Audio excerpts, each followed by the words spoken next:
சட்ட புத்தகங்களின் வரிகளை தடவி பார்த்து இன்று சரித்திரத்தையே மாற்றி எழுதியிருக்கும் கேரளாவின் முதல் பார்வையற்ற பெண் நீதிபதி தன்யாநாதனின் சாதனை பயணத்தை பற்றி விவரிக்கின்றது இந்த செய்தி தொகுப்பு.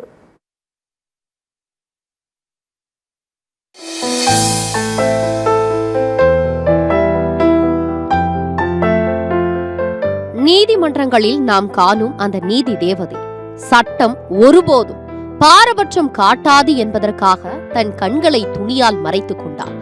ஆனால் இதோ கேரள மண்ணிலிருந்து உதித்திருக்கும் இந்த நிஜ நீதி தேவதை இயற்கையிலேயே பார்வையை இழந்த நிலையில் நீதியின் தராசை தூக்கி பிடிக்க வந்திருக்கிறார். அவர்தான் தன்யாநாதன்.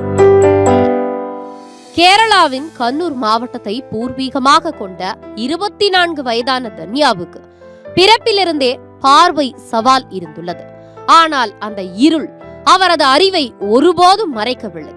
கண்ணூர் பல்கலைக்கழகத்தில் சட்ட படிப்பை தேர்ந்தெடுத்த போது சட்டம் என்பது நுணுக்கமான வாசிப்பு தேவைப்படும் துறை, உன்னால் முடியுமா என பல கேள்விகள் எழுந்தன. இருப்பினும் தடைகளை தகர்த்து விளிம்பு நிலை மக்களின் குரலாக ஒலிக்க வேண்டும் என்பதை நோக்கமாக கொண்டு கண்ணூர் பல்கலைக்கழகத்திலேயே முதலிடம் பிடித்து தேர்ச்சி பெற்றார்.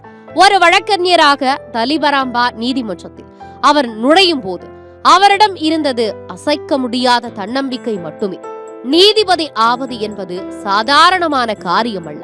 பல லட்சம் பக்கங்கள் கொண்ட சட்ட புத்தகங்களை வாசிக்க வேண்டும், ஆதாரங்களை ஆராய வேண்டும்.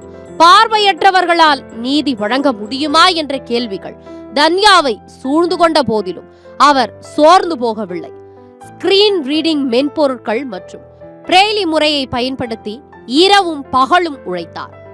அவரது போராட்டத்திற்கு வலு சேர்க்கும் விதமாக 2025 உச்சநீதிமன்றம் ஒரு வரலாற்று தீர்ப்பை வழங்கியது. பார்வை குறைபாடு ஒருவரை நீதிபதி ஆவதிலிருந்து தடுக்காது என்ற அந்த தீர்ப்பு தன்யாவின் சிறகுகளுக்கு புதிய வானத்தை கொடுத்தது.